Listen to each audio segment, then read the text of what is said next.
this. When you look at the list of cities that they announced they're going to be targeting today, it is San Francisco, L.A., Atlanta, Baltimore, Miami, New York. I think obviously it's large cities, right? But it's also, I think, places where they're pretty sure they're going to have people outraged and there's people are going to be protesting and confronting federal officers as they try to do this.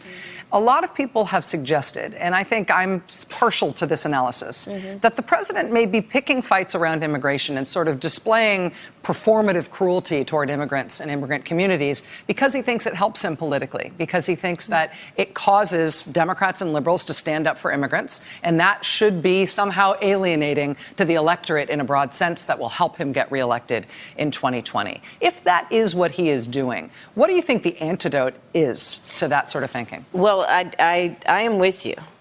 I think that throughout this president's tenure, he has been throwing flames with, for example, that multi-billion-dollar vanity project of his called a wall, which, by the way, will never get built. And he's doing that to distract from the fact that with this hand over here, by tweet, he basically institutes a so-called trade policy that has resulted in farmers in Iowa looking at bankruptcy who have soybeans rotting in their bins because he has cut off a market they cultivated over 10 years or more in China. While he's doing this thing over here to get everyone riled up about immigration, he, on this hand, has had a so-called trade policy where it is, by some estimates, hundreds of thousands, as many as maybe 700,000 auto workers may be out of their job by Christmas. While he's doing all that, he is passing trade policy where American families every month right now are spending $1.4 billion more a month on everything from shampoo to washing machines.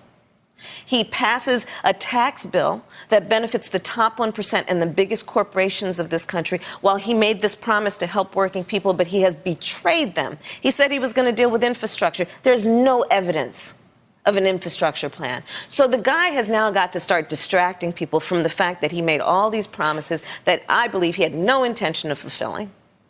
And he has failed to perform on every level by which we should measure a president of the United States, not to mention failed as a commander-in-chief. And so he's going to create, as he often does, this distraction.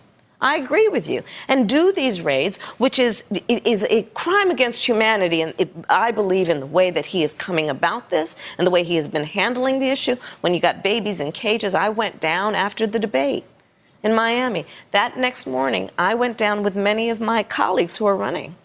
And we went down to a place in Florida called Homestead. And you know why we went there, Rachel? Because in Homestead, Florida, there is a private detention facility that currently houses 2,700 children. And as a sitting member of the United States Senate, Julian Castro was there, others were there, members of Congress. They would not let us in. We walked down, and I walked down the road and got on a ladder to look over the fence to see what was going on. And I saw children lined up by gender, single file, like they're criminals, being led into barracks. So these are the kinds of policies that he institutes as a way to, one, extend, I think, what he believes, which is that he believes that we are not a nation that should embrace immigrants. But it's also to distract from the fact that he has failed to perform. He has failed to perform. And so he engages in this exaggerated kind of response to an issue as a way to distract. I mean, you talk about commander-in-chief. You know, this is a guy who takes the word of the Russian president over the word of the American intelligence community when it comes to the fact that Russia interfered in the election. He takes and embraces the word of a North Korean dictator over the word of the American intelligence community. When it comes to an American student who was tortured and later died, he embraces a Saudi prince over the word of the American intelligence community. When it comes to a journalist who was assassinated. And he does not want to be judged in this election based on all of that stuff. So he distracts the American people. Senator Harris, we're going to take one more quick break. I have one last question I want to ask you before I let you go tonight. Senator Kamala Harris is our guest. We'll be right back. Hey there, I'm Chris Hayes from MSNBC. Thanks for watching MSNBC on YouTube. If you want to keep up to date with the videos we're putting out, you can click subscribe just below me or click over on this list to see lots of other great videos.